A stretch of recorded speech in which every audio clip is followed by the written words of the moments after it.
أعوذ بالله من الشيطان اللعين الرجيم.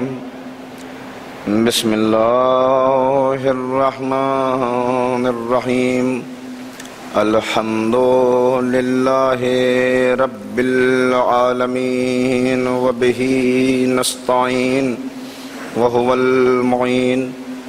والصلاة والسلام على سيد الأنبياء والمرسلين سيدنا ونبينا وشفيع ذنوبنا وطبيب قلوبنا أبي القاسم محمد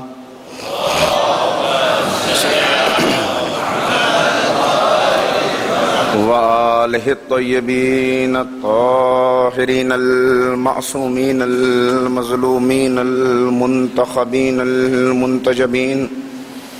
أما بعد فقد قال الله تبارك وتعالى في كتابه المجيد وفرقانه الرشيد وقوله الحق. بسم الله الرحمن الرحيم. والمؤمنون والمؤمنات بعضهم أولياء بعض يأمرون بالمعروف وينهون عن المنكر ويقيمون الصلاة ويؤتون الزكاة. صلوات.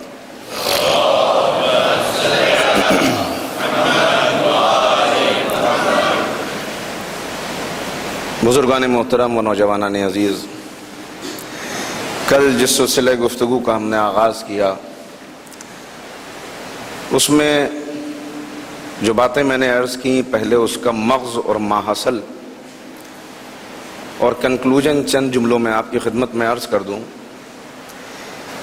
میں نے دو باتیں آپ کی خدمت میں شروع میں گزارش کی کہ مومن مرد اور مومن عورتیں، ان دونوں کی ذمہ داری یہ قرار دی گئی ہے کہ معاشرے میں اچھائیوں کو پھیلائیں اور برائیوں کو روکیں. یعنی ایک معاشرہ بنائیں، ایسا معاشرہ جو اسلامی معاشرہ کہلایا جا سکے، ایسا معاشرہ جسے قرآنی معاشرہ کہا جا سکے، ایسا معاشرہ جس کے لیے انبیاء و مرسلین نے اپنی پوری زندگی میں مصائب برداشت کیے تاکہ وہ معاشرہ بنا سکے. معاشرے کا بنانا آسان کام نہیں ہے، اس لیے کہ اس معاشرے کے اندر بہت سے افراد رہتے ہیں.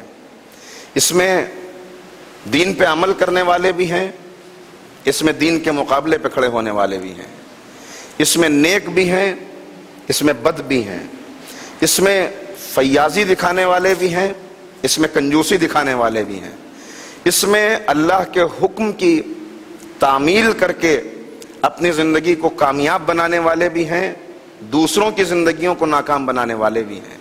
یہ آڑا ترچھا معاشرہ ہے، یہ رنگا رنگ معاشرہ ہے، یہ اونچا نیچا معاشرہ ہے. اس معاشرے کو اسلامی معاشرہ بنانا یہ ایک مسلمان کی ذمہ داری ہے، اور اس کے لیے کوئی فرق نہیں کیا گیا کہیں جینڈر کا کہ یہ مردوں کی ذمہ داری ہے اور عورتوں کی ذمہ داری نہیں ہے، بلکہ دونوں کو ذمہ دار قرار دیا گیا کہ یہ مردوں کی ذمہ داری بھی ہے اور یہ خواتین کی ذمہ داری بھی ہے کہ وہ ایک دوسرے کے رفیق اور سپورٹر بن کے کھڑے ہوں اور ایسا معاشرہ بنائیں. اس کے لیے میں نے آپ کی خدمت میں عرض کیا کہ چونکہ اس وقت جو نظام ہمارے سامنے ہے، اس نظام کے ہوتے ہوئے یہ بہت مشکل تھا کہ ایسا معاشرہ بنایا جا سکے اس وقت تک جب تک ہماری نظر ان تعلیمات پہ نہ رہے اور اس مقصد زندگی پہ نہ رہے جو دے کے ہمیں اس دنیا میں بھیجا گیا ہے. میں نے عرض کیا تھا کہ انسان ایک مرکب ہے، یعنی اس کے اندر دو چیزیں پائی جاتی ہیں، ایک جسم ایک روح. جسم کی ضرورتوں کے لیے ہر طرف آپ کو ادارے نظر آئیں گے، مگر روح کی ضرورتوں کو پورا کرنے کے لیے نہ صرف یہ کہ ادارے محدود ہیں، بلکہ یہ کوشش کی جا رہی ہے جو اسلام کے مقابلے پر نظام ہے، وہ یہ کوشش کر رہا ہے کہ روح کا انکار ہی کر دیا جائے اور مذہب سے نکال کر یہ تصور دینے کی کوشش کی جائے کہ مذہب کے اندر کوئی صلاحیت نہیں ہے کہ وہ معاشرہ بنا سکے. ایسے میں ہماری ذمہ داری اور زیادہ بڑھ جاتی ہے، اور اس کو کیسے آگے لے کے چلیں، اس کے لیے 3 باتیں میں نے آپ کی خدمت میں عرض کی کہ 3 چیزوں پہ ہمیں نظر رکھنی ہے: نالج، ورشپ، سروس۔ آج ذرا سا اس کی وضاحت ہونی ہے، ایک مرتبہ مل کے آپ صلوات پڑھ دیں تو میں عرض کرتا ہوں آپ کی خدمت میں۔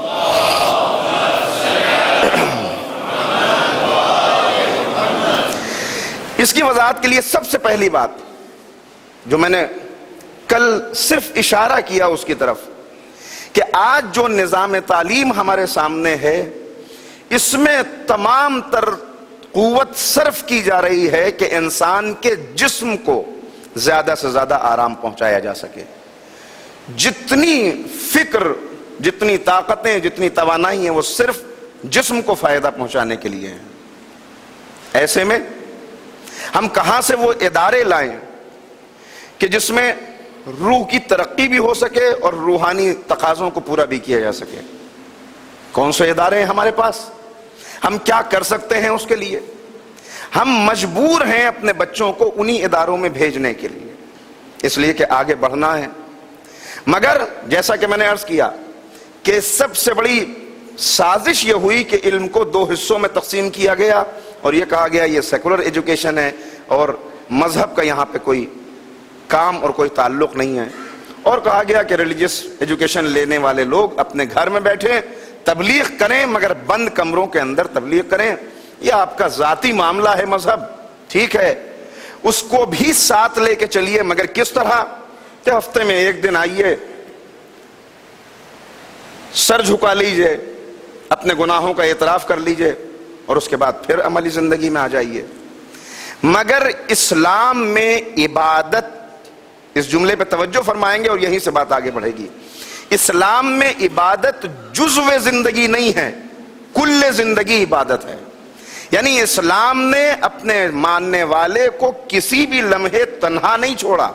ایسا نہیں کہ جتنی دیر وہ ہولی مدر کے سامنے کھڑا ہوا ہے، جتنی دیر وہ کسی عبادت گاہ کے اندر حاضری دے رہا ہے، کسی روحانی مرکز سے جڑا ہوا ہے، اتنی دیر میں بس وہ تقاضا پورا کر لے اور پھر اپنی زندگی میں واپس آ جائے، نہیں، بلکہ عملی زندگی کے ہر لمحے کو عبادت بنانے کا مطلب یہ ہے کہ اگر آپ طالب علم ہیں، اگر آپ روزی کمانے کے لیے بزنس کر رہے ہیں، تو جس وقت بھی کل زندگی ہونے کا مطلب یہ ہے کہ اب ایک طالب علم اگر اسکول جاتا ہے تو اسکول جانا اس کی عبادت ہے، اگر رزق حلال حاصل کرنے کے لیے کوئی بزنس کر رہا ہے تو یہ بزنس اس کی عبادت ہے، اور ہر لمحے وہ یہ دیکھتا رہے کہ میں جو کچھ کر رہا ہوں کہیں یہ مجھے اپنے رب سے دور نہ کر دے۔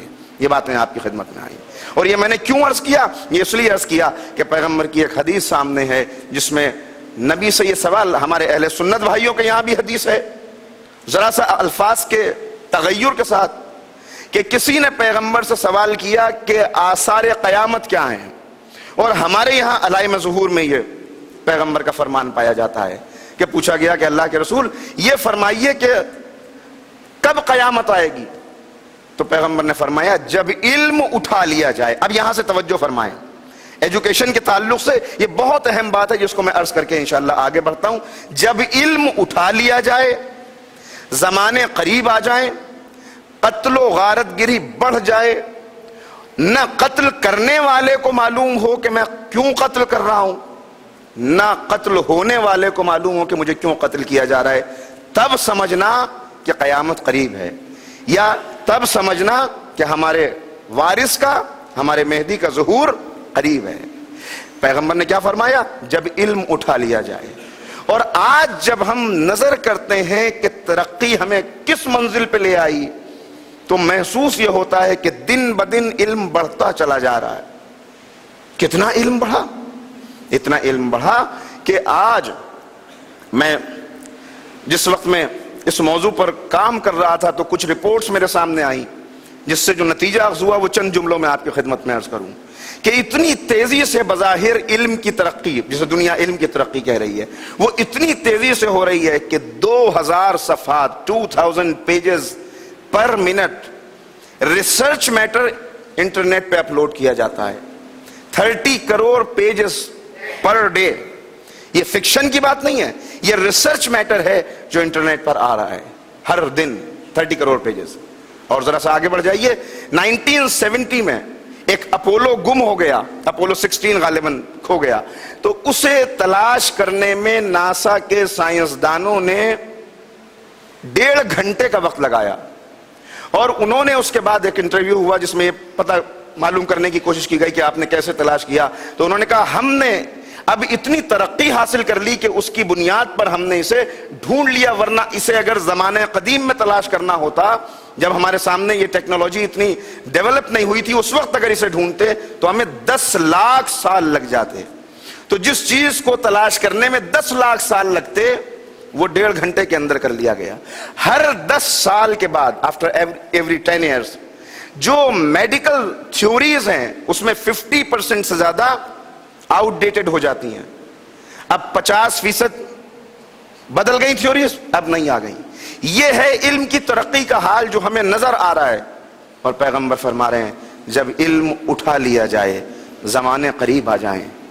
بات واضح نہیں ہو رہی، میں نے اسی لیے آپ کی خدمت میں عرض کیا کہ جو سسٹم ہمارے سامنے ہے، اور یہ کس کی ذمہ داری ہے؟ اب میں خصوصی طور پر ذرا سا نوجوانوں سے توجہ ہٹا کے سنجیدہ طبقے کی طرف، بزرگوں کی طرف، اس لیے کہ انسان کے جسم کے اندر ایک برین ہوتا ہے جو پوری باڈی کو کمانڈ دیتا ہے، جس کے اسی طرح کچھ لوگ جنہیں قرآن حکیم نے اولی الالباب کہا، ہماری نظر میں عقل مند اور ہیں، ہم کسے وائز کہتے ہیں، کسے عقل مند کہتے ہیں، جو بزنس کو جلدی سے آگے لے جائے، جو زمانے میں جلدی ترقی کر لے، وہ عقل مند ہے۔ لیکن قرآن کی نگاہ میں عقل مند کی تعریف کچھ اور ہے، جو اللہ کی نشانیوں کو دیکھ کر اپنے آپ کو اللہ سے قریب کر لے، وہ عقل مند ہے قرآن کی نگاہ میں۔ تو ایسے عقل مندوں کی کئی ذمہ داری کیا قرار دی گئی؟ یہ ہماری قوم کا برین ٹرسٹ ہے، جسے ایک اصطلاح دی گئی تھنک ٹینک۔ تھنک ٹینک کا کام کیا ہوتا ہے کہ اس باڈی کے اندر جو دماغ، جو برین ہے انسان کا، وہ بتائے گا ہاتھ کب چلانا ہے، پیر کب چلانا ہے، آگے کب بڑھنا ہے، رکنا کب ہے، نہیں یہ کیا کر رہے ہو، یہ لکڑی سمجھ کے جسے اٹھا رہے ہو، یہ لکڑی نہیں ہے، سانپ ہے، یہ کہاں سے سب کنٹرول ہو رہا ہے؟ یہ کنٹرول جو گرے میٹر ہے وہ کمانڈز دے رہا ہے برین کا کہ یہ سب۔ اسی طرح پوری قوم کے اندر کچھ ایسے افراد ہوتے ہیں کہ جن کی حیثیت وہ ہوتی ہے جو ایک جسم کے اندر دماغ کی حیثیت ہے، وہ پوری قوم کو اپنے ساتھ لے کے چلتے ہیں کہ کس طرح ہمیں آگے بڑھنا ہے۔ ان کی ذمہ داری جو تھنک ٹینک ہے، جو برین ٹرسٹ ہے، ان کی ذمہ داری زیادہ ہے کہ وہ ان چیلنجز کو دیکھتے ہوئے یہ محسوس کریں کہ اب آنے والی نسلیں کہاں جائیں گی اور ان کے تحفظ کے لیے ہم نے کیا انتظام کیا۔ اور بحمداللہ ہم بیدار ہیں۔ یہ سلسلہ مجالس اسی لیے میں نے عرض کیا تھا آپ کی خدمت میں، مگر ذرا سا اگر اسے پھر غور کر لیں، کیا مرکز ہے ہمارے پاس؟ اگر ان اسکولوں کے اوپر ہم نے بھروسہ کر لیا جس میں ہم اپنے بچوں کو بھیج رہے ہیں، تو میں اس بات کو دیکھ رہا ہوں، یہ نظر آ رہی ہیں چیزیں، ہمارے بچے بھی اسکولوں میں، ہم دن اور رات دیکھتے ہیں کہ اگر گھر کے اندر وہ ماحول ہم نہ تیار کریں تو عین ممکن ہے کہ ہماری نسلیں کل دوسروں کے ہاتھ میں چلی جائیں، اور چلی گئیں۔ حیرت ہوتی ہے دیکھ کر کہ یارے والدین اتنے باعمل تھے، اتنے نیک تھے، اور یہ بچے کیسے نکل گئے؟ ان کا مذہب سے کوئی تعلق کیوں؟ اس لیے کہ وہ خام مال، وہ کچا مواد جس کو چلنا تھا دین کی راہ پر، ہم نے اسے دوسروں کے سپرد کر کے یہ سمجھ لیا کہ ہماری ذمہ داری پوری ہو گئی۔ یہ علم اٹھا لیے جانے کا مقصد کیا ہے؟ مقصد یہ ہے، میں عرض کروں آپ کی خدمت میں جلدی ان 2 باتوں پہ صرف بات ہوگی پہلے مرحلے میں، کہ علم اٹھا لیے جانے اور زمانہ قریب آنے سے کیا مطلب ہے۔ زمانے قریب آنے کا مطلب کیا ہے؟ کیا اب 1 گھنٹے میں 60 منٹ نہیں ہوتے، کم ہو گئے؟ کیا ہفتے میں 7 دن نہیں ہے؟ کیا مہینے کے دن نہیں؟ سب کچھ وہی ہے، مگر زمانے قریب آنے کا مطلب یہ ہے کہ وہ نظام جسے میں بار بار عرض کر رہا ہوں اور جسے ہماری احادیث میں اور روایات میں دجالی نظام کہا گیا، وہ انسان کے ذہن پر اتنا قابو پالے کہ اسے اتنا مصروف کر دے کہ کب کون سا زمانہ آیا، کون سا زمانہ چلا گیا، اسے پتہ بھی نہ چلے۔ ذرا اپنے بچپن کو اپنے بچے کے بچپن سے کمپیئر کر کے دیکھیے، کیا دونوں کے بچپن ایک جیسے ہیں؟ جب ہمارے زمانے میں گرمیوں کی چھٹیاں آتی تھیں تو ایسا لگتا تھا کتنے بڑے بڑے دن ہیں، اب کب چھٹی آئی، کب چلی گئی، کیسے کتنی تیزی سے جیسے چنگاری ہوتی ہے، چنگاری ہوئی اور بجھ گئی، اس طرح سے دن گزر رہے ہیں، مہینے گزر رہے ہیں، سال گزر رہے ہیں، تیزی سے وقت گزرتا چلا جا رہا ہے۔ یہ ہے زمانے قریب آنے کا مطلب، یعنی زمانے اتنے قریب آ جائیں، اتنا بزی کر دو انسان کو۔ یہ کب بزی ہوتا ہے، یہ کب اس کا ذہن مصروف اور غلام بنتا ہے؟ یہ اس وقت بنتا ہے جب اس کے ذہن میں یہ تصور آ جائے، یہ چیز مجھے اس کی ضرورت ہے یا نہیں ہے۔ مگر میری ضرورت کیا ہے یہ میڈیا طے کرے گا، یہ ٹیلی ویژن بتائے گا کہ یہ چیز آپ کے گھر میں ہونی چاہیے۔ بچے کو ضرورت نہیں ہے، لیکن اس نے جو مستقل اس کے سامنے بیٹھ کر چیزوں کو دیکھا، اب اس نے ڈیمانڈ کرنی شروع کی، یہ چیزیں ہونی چاہیے۔ گھر بنا، اب زوجہ اس بات کا مطالبہ کر رہی ہیں یہ چیز فلاں گھر میں ہے، پڑوسی کے یہاں، تو میرے یہاں بھی ہونی چاہیے۔ اس سے کوئی بحث نہیں کہ مجھے اس کی ضرورت ہے یا نہیں ہے، یہ لینا ہے۔ لینا کیوں ہے؟ اس لیے کہ حرص و ہوس بڑھ گئی، اس لیے کہ اس مقصد کو آہستہ آہستہ گم کر دیا جس کے لیے اس دنیا میں بھیجا گیا تھا۔ اب لینا ہے تو ہم لے کیسے؟ اس لیے کہ میں اسے افورڈ نہیں کر سکتا۔ تو پھر یہی نظام آگے بڑھا اور اس نے ہمارے جیب میں کریڈٹ کارڈ رکھ دیا۔ تم افورڈ نہیں کر سکتے، لے لو، قسطوں پر لے لو، بعد میں ادا کرتے رہنا۔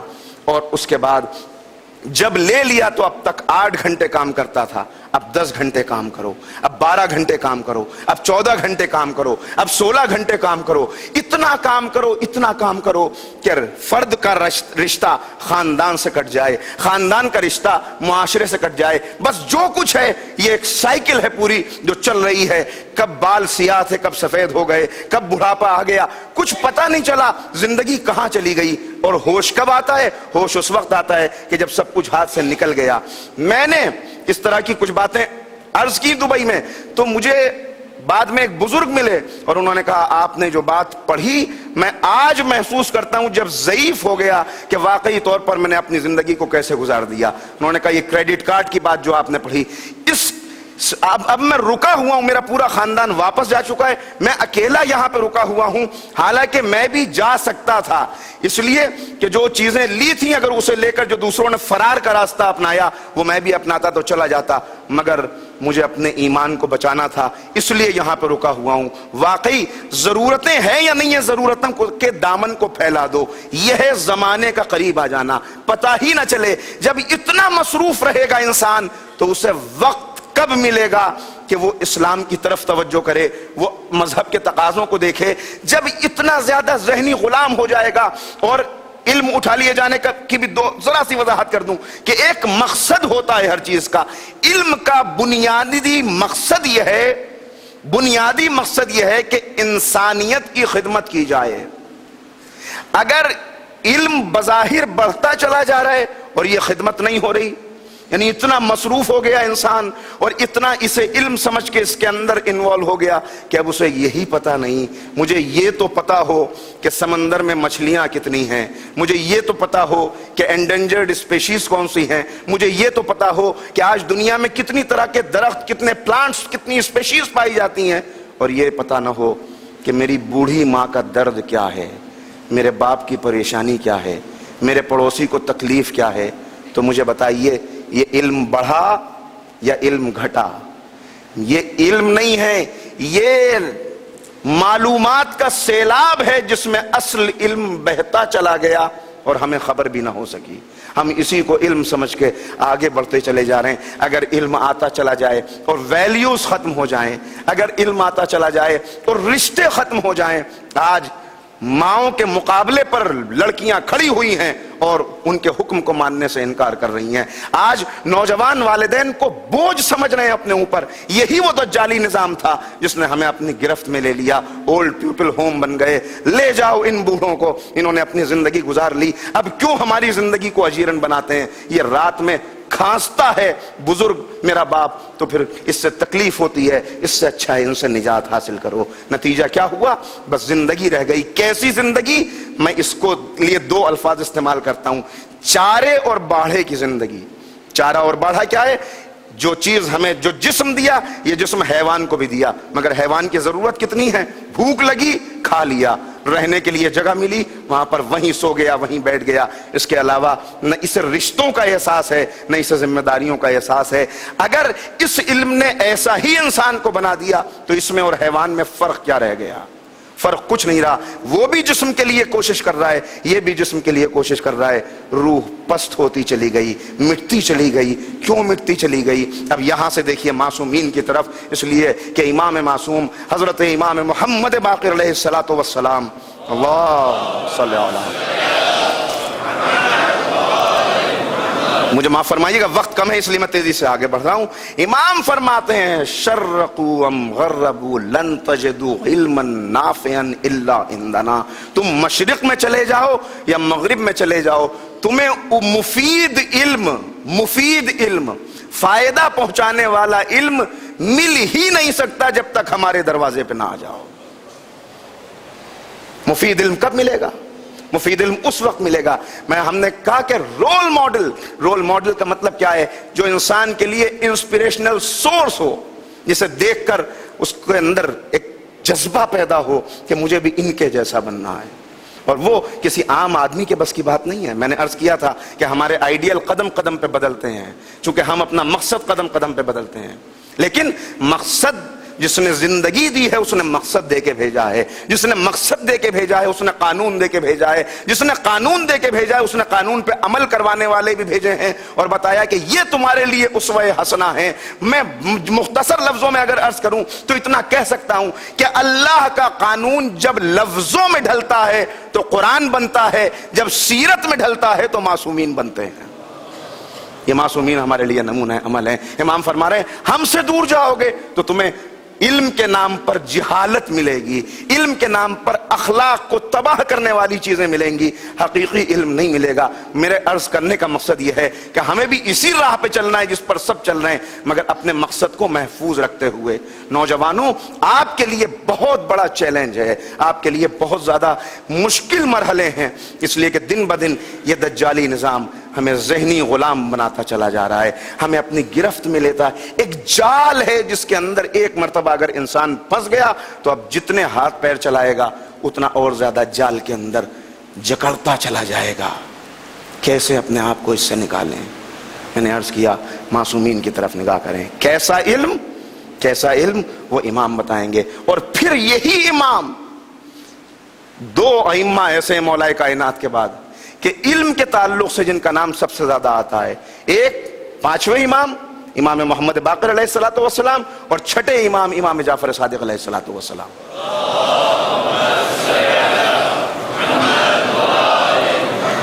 مگر میں نے عرض کیا اس وقت ان ائمہ پہ گفتگو نہیں کرنی, مگر ذرا ان کے دربار میں آئیے. یہ آپ کو بتائیں گے کہ جب ہمیں تم نے رول ماڈل سمجھ لیا تو آؤ ہم تمہیں بتائیں کہ ہم نے یہ انسپریشن کس سے لیا ہے. میں نے عرض کیا تھا کل کہ امام فرماتے ہیں ہم تمام کائنات پر حجت ہیں اور ہماری جدہ ماجدہ ہم پر حجت ہیں.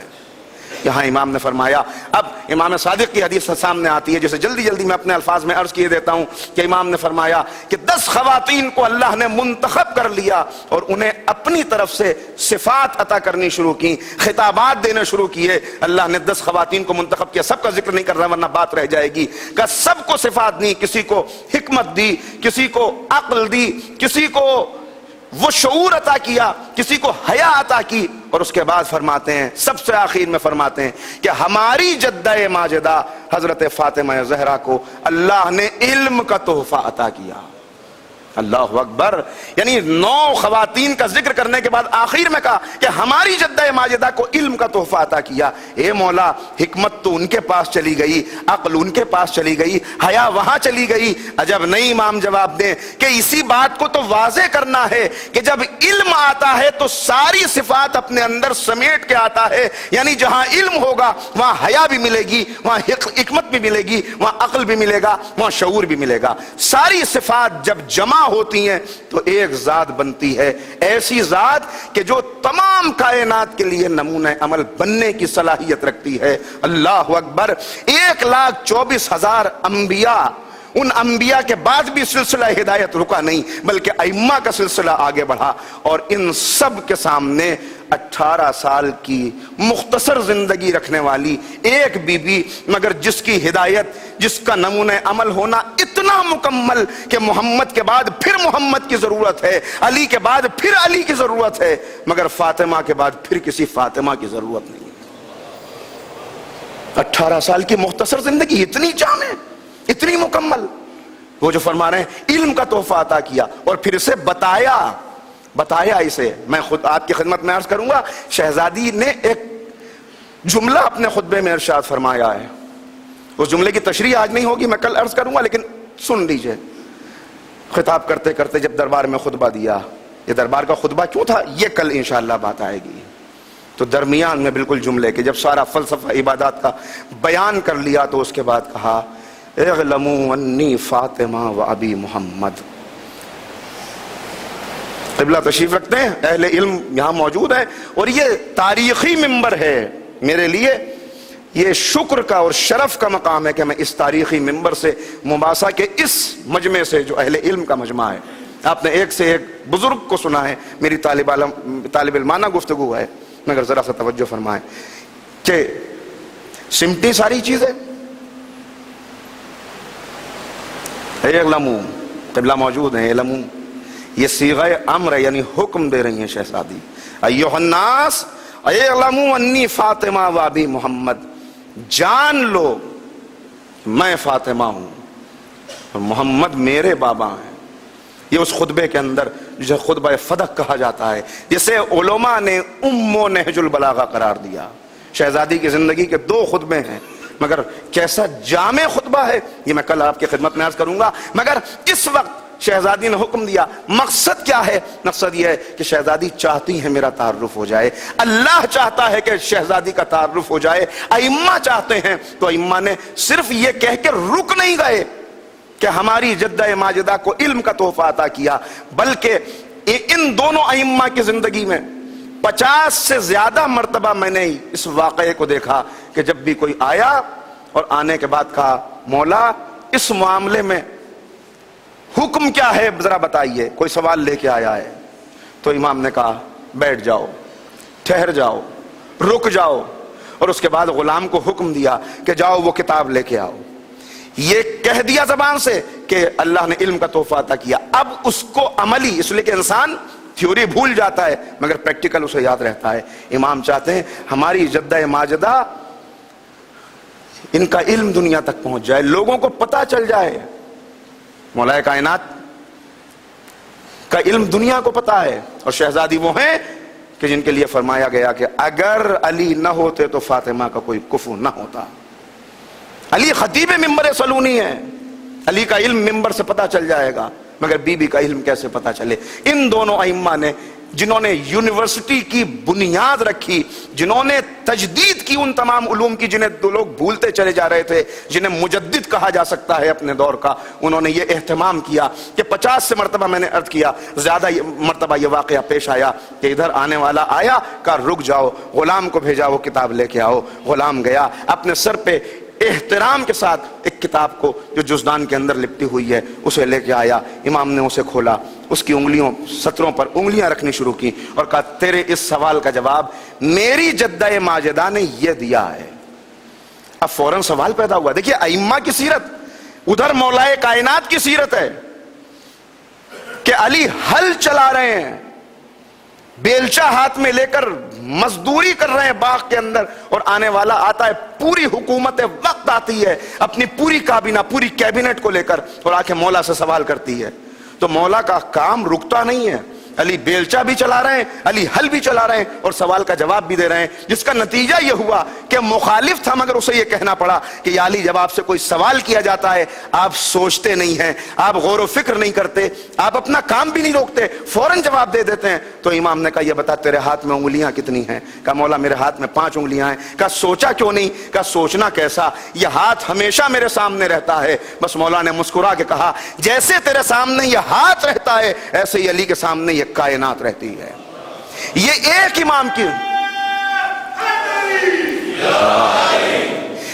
امام کی سیرت ہے، اور یہ اسی امام کے وارث. اماموں کی سیرت میں اختلاف نہیں ہوتا، مگر یہاں امام کہہ رہے ہیں رک جا، ٹھہر جا، بیٹھ جا. کتاب منگائی اس کے اندر سے. کیوں؟ یہ اس لیے تاکہ پتہ چل جائے ہماری جدہ ماجدہ دیکھیے علم ملے گا مگر نافع علم کہاں ملے گا؟ نافع علم ملے گا جب شہزادی تک آئیں گے، نافع علم ملے گا جب مولا کائنات تک آئیں گے، نافع علم ملے گا جب ائمہ طاہرین کے دروازے پہ آئیں گے۔ آخر پوچھنے والے نے سوال کیا، لازمی بات ہے، فطری بات ہے کہ انسان پوچھے گا مولا یہ کون سی کتاب ہے؟ دیکھیے ایک الزام آ گیا شیعوں کے اوپر، کیا الزام آیا کہ ان کا تو قرآن الگ ہے، مولا جانتے ہیں کہ یہ الزام آئے گا مگر اس الزام کا آنا گوارا ہے، یہ گوارا نہیں کہ ہماری جدہ ماجدہ کا علم دنیا کو پتہ نہ چلے۔ ایک مرتبہ بتانا شروع کیا، کہا مولا یہ کون سی کتاب ہے؟ کہا اسے صحیفہ فاطمہ کہتے ہیں۔ جب کئی مرتبہ یہ واقعہ ہوا، بس میں نے مختصر کیا، تو ایک مرتبہ ابو بصیر خدمت امام میں آئے اور کہا مولا آپ کی زبان اقدس سے اتنا صحیفے کا ذکر سنائے، ذرا فرمائیے کہ صحیفہ کیا ہے، صحیفہ فاطمہ کیا ہے۔ امام نہیں چاہتے کہ بہت سارے راز، اس لیے کہ شہزادی کونین کی ہستی، یہ بات کل آئے گی انشاءاللہ، مگر میں آج عرض کر دوں آپ کی خدمت میں ایک جملہ کہ شہزادی کون ہے۔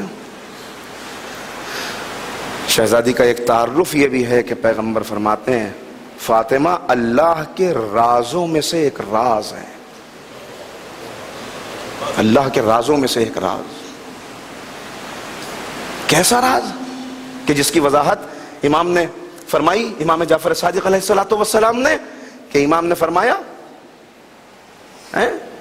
سورہ قدر کی ہم تلاوت کرتے ہیں تو سورہ قدر کی تلاوت میں ہم کیا پڑھتے ہیں؟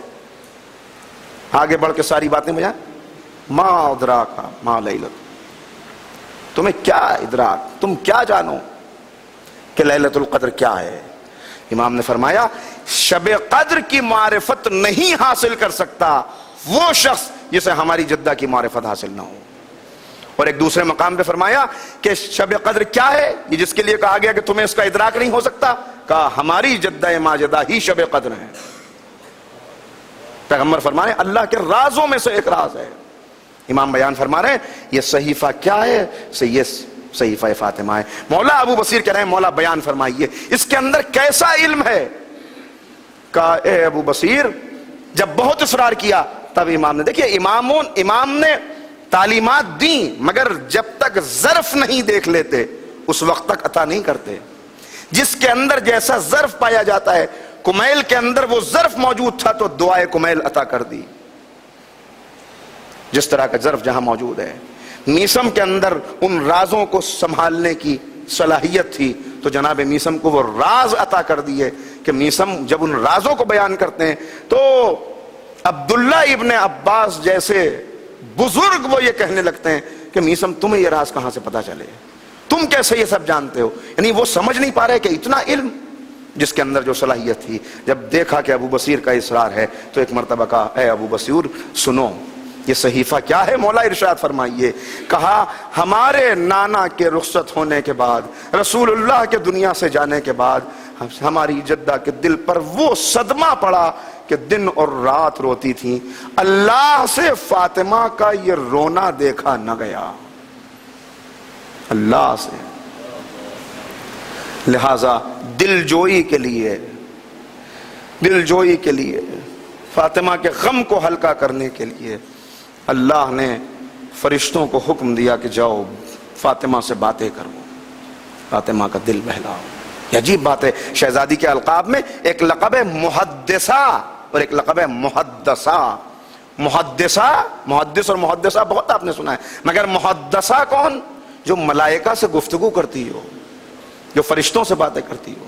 کہ فرشتے آتے تھے شہزادی سے باتیں کرتے تھے، دل بہلاتے، جو علم وہ بیان کرتے تھے شہزادی مولا کائنات کے سامنے بیان کرتی تھی، علی لکھ لیتے تھے۔ اس طرح ایک پورا صحیفہ تیار ہو گیا جو صحیفہ فاطمہ کہا جاتا ہے۔ مولا یہ فرمائیے اس صحیفے کے اندر کیا قرآن والا علم ہے؟ کہ ابو بصیر سنو، اس کی جسامت، اس کی ضخامت قرآن سے 3 گنا زیادہ ہے۔ اس کے اندر قرآن والا علم نہیں ہے، یعنی وہ احکامات نہیں ہیں، لیکن اللہ نے ایک مرتبہ امام نے بیان کرنا شروع کیا اللہ نے کتنے لوگوں کو خلق کیا، کس کو حکومت دی، کس کو غربت دی، کتنے درخت اس دنیا میں پائے جاتے ہیں، کتنے سمندر ہیں، ان سمندروں میں قطروں کی تعداد کتنی ہے، بارش کے قطرے کتنے آسمان سے زمین پر گرتے ہیں، یہ سارا علم اس کے اندر موجود ہے۔ ابو بصیر گھبرا کے کہتے ہیں مولا اتنا علم؟ کہا ابھی تو صحیفے کے ایک ورق کا بیان بھی نہیں ہوا، یہ ہے علم. یہاں آئیں گے تو علم ملے گا, یہاں آئیں گے وہ علم ملے گا جو اللہ سے قریب کرے گا. حقیقی علم وہی ہے. میں نے عرض کیا ہمیں دنیا کے قدم سے قدم ملا کے آگے بڑھنا ہے, مگر اس کا خیال رکھنا ہے کہ ہم کون ہیں. میں ہمیشہ ایک جملہ کہتا ہوں, نوجوانوں سے درخواست ہے کہ اپنے صحیفہ دل پہ اس جملے کو لکھیں اور ہمیشہ یاد کریں, شاید میرے لیے نجات کا باعث بن جائے یہ جملہ اگر آپ کو یاد رہ جائے. عزیزو, یہ نہ دیکھیے کہ دوسری قومیں کہاں بڑھ رہی ہیں اور کتنی آگے جا رہی ہیں. ہم اکثر انسان کا مزاج ہوتا ہے کہ وہ جب دوسرے کو بڑھتے ہوئے دیکھتا ہے تو یا حسد کے جذبے میں مبتلا ہو جاتا ہے یا خود بھی بغیر سوچے سمجھے اسی راہ پہ چلنے لگتا ہے کہ میں بھی اس کے برابر پہنچ جاؤں. میں صرف ایک بات کہتا ہوں, یہ نہ دیکھیے کہ وہ غلط راہوں پہ چلتے ہوئے کتنے آگے بڑھ گئے, اس لیے کہ ان میں اور آپ میں ایک بنیادی فرق ہے. وہ سب دعائے فاطمہ نہیں ہیں, ہم دعائے فاطمہ زہرا ہیں. ہمارا مقصد اور ہے, ہمارے راستے اور ہیں, ہماری منزل اور ہے.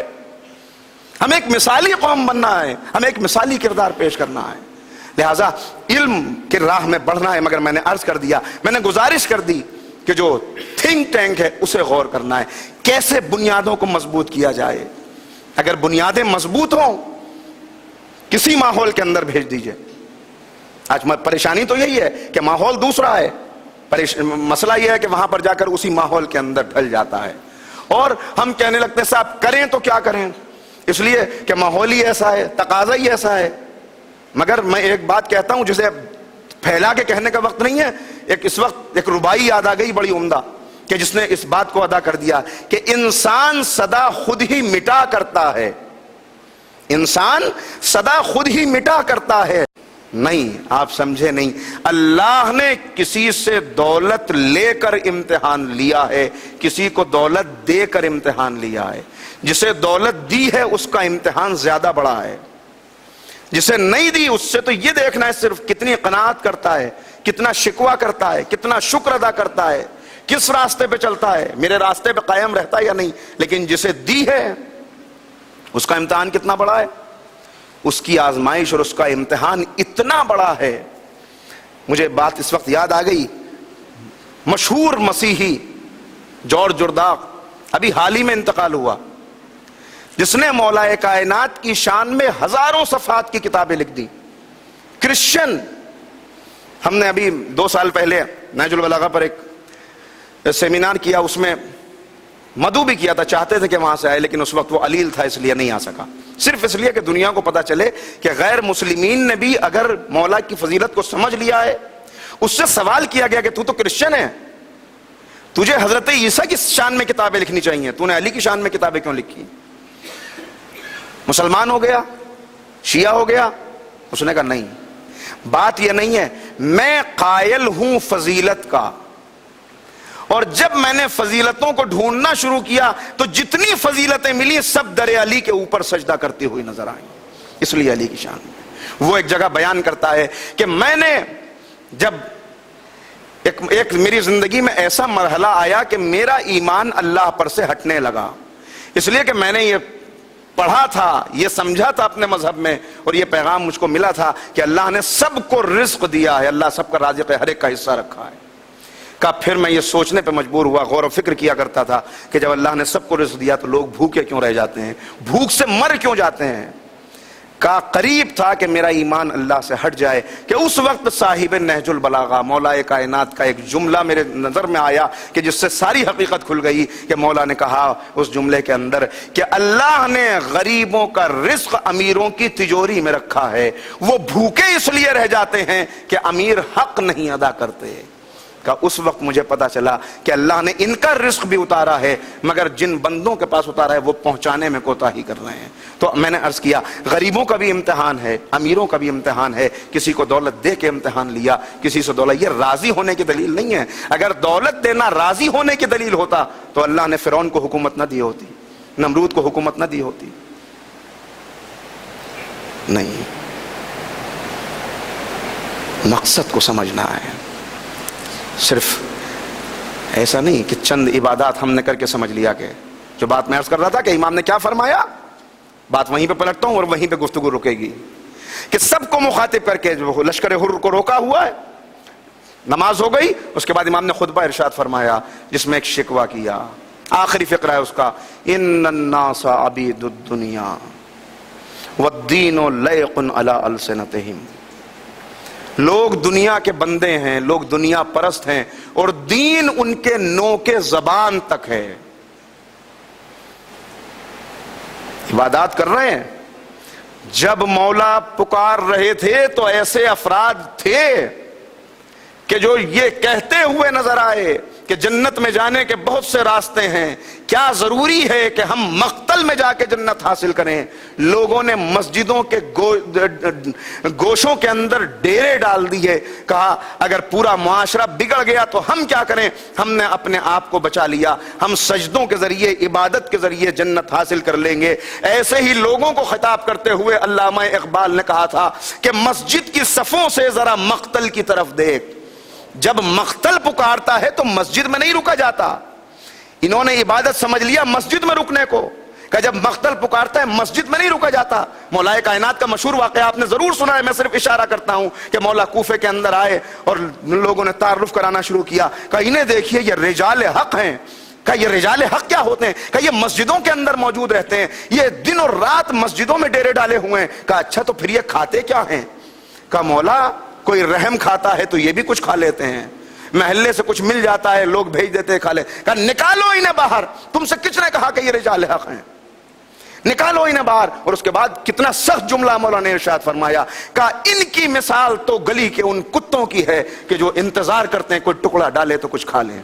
اس کے بعد کہا انہیں باہر نکالو، اور کہا ان کے ہاتھوں میں کدالیں پکڑاؤ اور ان سے کہو جاؤ جا کے محنت کرو۔ اگر محنت کرنے کے بعد مٹی اور پسینے میں ڈوب کر ایک سجدہ کر لو گے تو ہزاروں سال کی عبادت سے بہتر ہو جائے گا۔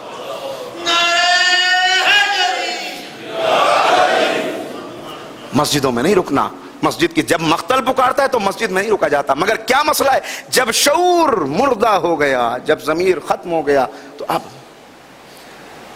انہیں نہیں معلوم تھا، یہ جو جواب دے رہے تھے امام کو، انہیں نہیں معلوم تھا کہ جب مقتل پکارتا ہے تو نماز مصلے پہ نہیں پڑھی جاتی، تیروں کے مصلے پہ پڑھی جاتی ہے۔ وہیں پہ یہ شہزادی نے بتایا ہے۔ امام کیا فرما رہے ہیں؟ لوگ دنیا کے بندے ہیں۔ بس میں یہاں پہ روکتا ہوں گفتگو کو، دنیا پرست ہیں، دنیا کے بندے ہیں، دین ان کے نوک زبان تک ہے۔ اللہ نہ کرے کہ ہم میں سے کوئی اس صف میں شامل ہو جائے جس کی طرف امام اشارہ کر رہے ہیں۔ نوک زبان تک دین ہے۔ اور کیا فرمایا؟ جب تک آزمائش میں نہیں ڈالے جاتے، امتحان نہیں آتا، دو راہے کے اوپر نہیں پہنچتے، کسی ایک راستے کا انتخاب کرنا ہے دین یا دنیا، اس وقت تک راز کھلتا نہیں۔ زبان پہ کلمے ہوتے ہیں، زبان پہ تکبیریں ہوتی ہیں، زبان پر تسبیحات ہوتی ہیں، مگر جب دو راہے کے اوپر پہنچتے ہیں اس وقت جب دین کہتا ہے قربانی دو، جب دین کہتا ہے دولت قربان کرو، جب دین کہتا ہے اولاد قربان کرو، جب دین کہتا ہے اگر واقعی اللہ کی راہ پہ چلے ہو تو اس کانٹوں بھری راہ کو پار کر کے دکھاؤ، اس وقت امام فرماتے ہیں دین پر باقی رہنے والے قلت دیانون، چند افراد، انگلیوں پر شمار کیے جانے کے لائق افراد ہیں جو اس وقت دین پہ باقی رہتے ہیں۔ اکثریت اپنے دین کا سودا کر لیتی ہے۔ یعنی انہوں نے عبادت کو سمجھ لیا، ورشپ کیا سمجھی انہوں نے ورشپ کو کا بس اتنا مفہوم سمجھا کہ ہم زیادہ سے زیادہ اللہ کی بارگاہ میں حاضر ہو جائیں، اس سے حق ادا ہو جائے گا۔ نہیں، میں نے صبح عرض کیا تھا کہ فلسفہ اسلام کیا ہے؟ عبادات کا بس ایک اللہ کی، سب سے پہلے انسان یہ غور کرے۔ بس میں یہاں پہ رکتا ہوں اور اس تعلق سے کل آگے بات ہوگی کہ اس میں شہزادی نے کیا کردار ادا کیا ہے اور اس میں شہزادی کا کردار کیسے ہمارے لیے انسپریشنل سورس ہو سکتا ہے۔ مسئلہ کیا ہے کہ ہم اپنے آپ کو اچھا بنا کے یہ سمجھتے ہیں کہ میں نے حق ادا کر دیا، مجھ سے ورشپ کا حق ادا ہو گیا، مجھے بندگی کا حق میں نے ادا کر دیا۔ اب میں کیا کروں اگر پورا معاشرہ ڈوب رہا ہے، اگر سب ختم ہو گئے تو میں کیا کر سکتا ہوں؟ اس میں سب سو رہے ہیں، سب مردہ ہو گئے، میں نے اپنے آپ کو تو بچا لیا نہیں۔ یہ جو کہا گیا والمؤمنون والمؤمنات بعضهم اولیاء بعض، وہاں مقصد ہی یہ ہے کہ مومن مرد اور مومن عورتیں کھڑے ہو جائیں معاشرہ سازی کے لیے۔ پہلے اچھائی کو اپنے کردار کے اندر ایسے لاؤ کہ قرآن کی آیتیں صرف پڑھنے کے لیے نہیں ہیں، بلکہ خود مومن جب چلتا ہے تو مومن کا چلنا بھی قرآن کے مطابق ہے، مومن کا اٹھنا بھی قرآن کے مطابق ہے، مومن کا رکنا بھی۔ جب خود اس منزل کے اوپر پہنچ گئے تو اب آگے بڑھو. ان اچھائیوں کو محدود نہیں کرنا, یہ خوشبو ہے جو پھیلنی چاہیے. اب دوسروں کو دعوت دو, پہلے اپنے گھر والوں کو دعوت دو, ان سے کہو کہ اپنے کردار کو اسلامی بناؤ. اس کے بعد معاشرے کی بیداری کے لیے نکلو. یہ ہم کہہ کے گزر نہیں سکتے کہ ہم کیا کر سکتے ہیں. جب تک سورہ عصر کی تلاوت ہم کرتے ہیں, بسم اللہ الرحمن الرحیم, والعصر ان الانسان لفی خسر الا الذین آمنوا وعملوا الصالحات وتواصوا بالحق وتواصوا بالصبر, اس وقت تک انڈیویجول اور سسٹم کا رشتہ ٹوٹ نہیں سکتا. انڈیویجول اور سسٹم, ہم کہہ دیتے ہیں ہم کیا کریں, سسٹم بگڑا ہوا ہے. نہیں, سسٹم کو سدھارنا جتنی تمہارے اندر طاقت ہے وہ تمہاری ذمہ داری ہے. اگر یہ ظاہر نہ کرنا ہوتا کہ سسٹم سے رشتہ کیا ہے, تو ایسی محجبہ, ایسی باحجاب بی کہ جسے دیکھ کر چاند بھی بادل میں منہ چھپا لیتا تھا, وہ کبھی نکل کے دربار میں خطبہ دینے نہ آتا. یہ دربار میں خطبہ دینے کس لیے ہے؟ یہ اسی لیے, اس کی وضاحت کل آپ کی خدمت میں عرض کروں گا. یہ اسی لیے ہے سسٹم. وہ جب تم نے خود, خسارے سے کون بچا ہوا ہے؟ جو ایمان لے آیا, جس نے عمل صالح انجام دیا. اور اس کے بعد وتواصوا بالحق وتواصوا بالصبر, یہ سسٹم سے رشتہ جوڑ دیا ایک بندے کا کہ اب آگے پھیلاؤ ان نیکیوں کو, لوگوں کو حق اور صبر کی تلقین کرو. کیسی تلقین شہزادی نے کی, کس انداز سے کی, اللہ اکبر. کون تصور کر سکتا ہے, کون سوچ سکتا ہے کہ ایک ایسی بی بی کہ جس کی تعظیم کے لیے کائنات کا رسول کھڑا ہو جاتا ہو, اس کے دروازے پہ آ کے ظالم یہ بھی کہہ سکتے ہیں کہ ابوالحسن کو نکال دو ورنہ ہم اس دروازے پہ آگ لگا دیں. یہ سوچ کر, صرف یہ تصور کر کے دل, کیسی مظلومہ بی بی ہے, کیسی معصومہ, کیسی محرومہ. اللہ اکبر. دشمن کھڑا ہوا کہہ رہا ہے. یہ عجیب ماجرا تھا, یہ عجیب بات تھی. کتنا زمانے نے کروٹ بدل لی. ایسا زمانے نے کروٹ بدل لی, جب کسی کے گھر میں کوئی مر جاتا ہے, انتقال ہو جاتا ہے, تو لوگ آتے ہیں دلاسا دینے کے لیے, تعزیت کرنے کے لیے. مگر شہزادی سے کیسی تعزیت پیش کی گئی, ایسی تعزیت پیش کی گئی کہ ایک دن جب علی گھر میں آئے, اللہ اکبر, یہ مظلومیت کی انتہا ہے. جب علی گھر میں آئے تو شہزادی کو روتے ہوئے پایا. ایک مرتبہ مولا تڑپ گئے اور کہا کہ فاطمہ, آپ, جو جواب شہزادی نے دیا ہے, کہا یا علی, آج میں اپنے لیے نہیں رو رہی, مجھے فضہ نے بتایا, مجھے سلمان نے بتایا, مجھے پتا چلا کہ اتنا زمانہ منقلب ہو گیا کہ جب آپ گزرتے ہیں تو لوگ راستہ بدل دیتے ہیں, جب آپ جاتے ہیں تو لوگ آپ کو سلام بھی نہیں کرتے. بھائی اتنا سننا تھا, علی جیسے شجاع کی چیخ نکل گئی. مولا نے آواز بلند گریہ کیا, شہزادی گھبرا گئی, ایک مرتبہ تڑپ گئی. بی بی کہہ دیا یا علی, ابوالحسن. کہا فاطمہ صرف اتنا نہیں ہے, اب تو میں سلام کرتا ہوں تو جواب سلام.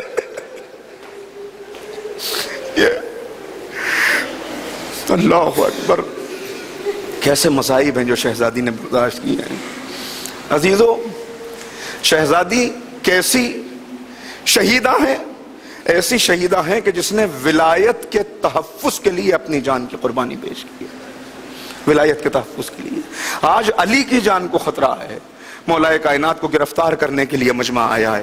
اور کیسے گرفتار کیا گیا کہ شہزادی دروازے کے پیچھے سے کہہ رہی ہیں, کیا اس در کو آگ لگا دو گے, کیا اس در کو جلا دو گے جہاں کائنات کا رسول دن میں آ کے سلام کیا کرتا تھا, کیا تمہیں پتا نہیں ہے وہی دروازہ ہے؟ کہا ہاں, ہم پھر بھی آگ لگا دیں گے. کہا کیا اس گھر کو جلا دو گے جہاں رسول کے نواسے حسن و حسین رہتے. یعنی کسی بھی بات کو اتمام حجت کر دینا چاہتی ہیں شہزادی. کہا ہم پھر بھی آگ لگائیں گے. کہا کیا اس در کو جلا دو گے جس کے پیچھے رسول کی بیٹی کھڑی ہوئی ہے. اللہ اکبر. عزیزو, صرف کہا نہیں, میں صرف ایک ریفرنس دے رہا ہوں. ظالم نے اپنا ظلم خود بیان کیا ہے. ایک خط لکھا ہے ظالم نے کسے حاکم شام کو جس میں اپنا ظلم بیان کیا ہے. اب تفصیل کا موقع نہیں, میں بعد میں ریفرنس آپ کو بتا دوں گا, مصائب کا سلسلہ ٹوٹے نہیں اس لیے چھوڑتا ہوں اسے, جس کے اندر جب اس کے اندر خود کسی نے سوال کیا, کسی نے پوچھا کہ یہ بتاؤ تمہاری جرت کیسے ہو گئی, تمہیں اتنی ہمت کہ صاحب ذوالفقار کے موجود ہوتے ہوئے گھر پہ حملہ کر دیا, علی کے موجود ہوتے ہوئے گھر پہ حملہ کر دیا. کہا ہاں اس لیے کہ ہمیں معلوم تھا آج علی تلوار نہیں اٹھائیں گے, اس لیے کہ علی نے رسول سے وعدہ کیا تھا میں اپنے لیے تلوار نہیں اٹھاؤں گا. کہ مگر ایک موقع ایسا آیا, ظالم کا بیان ہے, کہتا ہے ایک موقع ایسا آیا کہ ایسا لگا اب علی اپنا وعدہ توڑ دیں گے. وہ کون سا موقع تھا؟ جب دروازہ گرا اور فاطمہ زمین پر گری, یہ کہہ کے اے فضا مجھے سنبھال, امانت علی ضائع ہو گئی, میرا محسن شہید ہو گیا. کہا علی گھبرا کے نکلے, ہم سمجھے اب علی تلوار اٹھائیں گے, مگر فاطمہ کے پاس آگے کہا بی بی بد دعا نہ کرنا.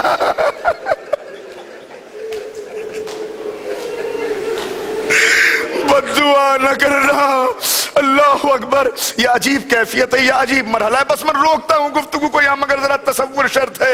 عزیزو, خاتون کے اوپر جب ایسا وقت آ جائے آپ اندازہ کریں کیا حالت ہے, کیا کیفیت ہے, کیسا درد ہے, زبان سے بیان نہیں ہو سکتا. ایسے میں ظلم رکا نہیں بلکہ مولا کو گرفتار کیا گیا. کیسے گرفتار کیا گیا؟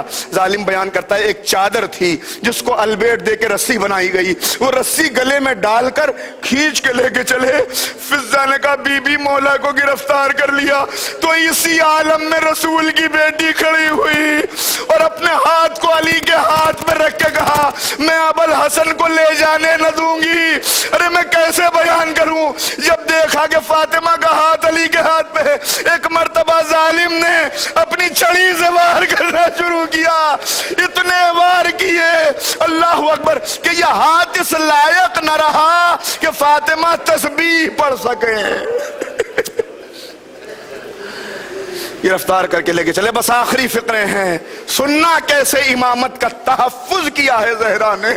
جب دیکھ لیا کچھ بس نہیں چلتا تو ایک مرتبہ کہا ابوالحسن کو چھوڑ دو ورنہ میں اپنے بالوں کو کھول دوں گی, اپنے بالوں کو پریشان کر دوں گی. اتنا جملہ کہا تھا کہ سلمان کہتے ہیں مدینے کے اندر قیامت کے آثار نمودار ہونا شروع ہوئے, سورج چھپنے لگا. علی نے گھبرا کے کہا سلمان جاؤ فاطمہ سے کہو میرے حق کا واسطہ, اندر چلی جاؤ. سلمان آئے, کہا بی بی آقا نے اپنے حق کا واسطہ دیا. کہا سلمان تم دیکھتے نہیں یہ میرے بچوں کو یتیم کرنا چاہتے ہیں. عزیزو, گھبرا کے دشمنوں نے علی کو رہا کر دیا. عجیب فقرے میں نے دیکھے کہ جب مولائے کائنات آئے تو شہزادی نے اپنی باہوں کو پھیلا دیا اور کہا یا علی میں نے کوشش, میں ہاتھوں کو جوڑ کے ایک جملہ کہوں گا, اے رسول کی بیٹی آپ پہ بڑا ظلم ہوا, آپ کا محسن شہید ہوا, آپ کا پہلو زخمی ہوا, آپ کی پسلیاں شکستہ ہوئیں, آپ کو دشمنوں سے خطاب کرنا پڑا, مگر اس سب کے باوجود آپ نے اپنے امام کو بچا تو لیا. مگر ہائے زینب, اولاد بھی قربان ہوئی, اونو محمد بھی مارے گئے, چادر بھی لٹ گئی, مگر زینب بھائی کو بچا نہ سکی. آئے غربت زینب, سید شہید ہوتا رہا. زینب دیکھتے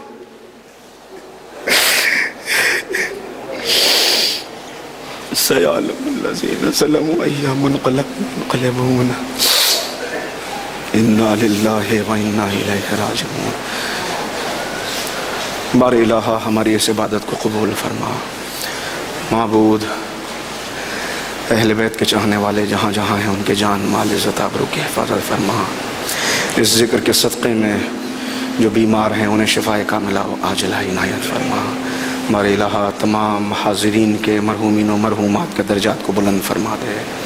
بار الہ ہمارے بزرگوں کو قوت و توانائی اور طول حیات عنایت فرما. جوانوں کو دین کا سرمایہ قرار دے. معبود, ان بچوں کو سیرت حضرت اونا محمد پہ چلنے کی توفیق عنایت فرما. مقامات مقدسہ کی حفاظت فرما. بار الہ ہمارے علماء اور مراجع کو طول حیات عنایت فرما اور انہیں اپنے حفظ و امان میں رکھ. معبود, منتقم خون حسین حضرت امام مہدی کے ظہور میں تاجیل فرما، ہمیں سرکار کے انصار و ایوان میں شمار فرما۔ ربنا تقبل منا انت السمیع العلیم۔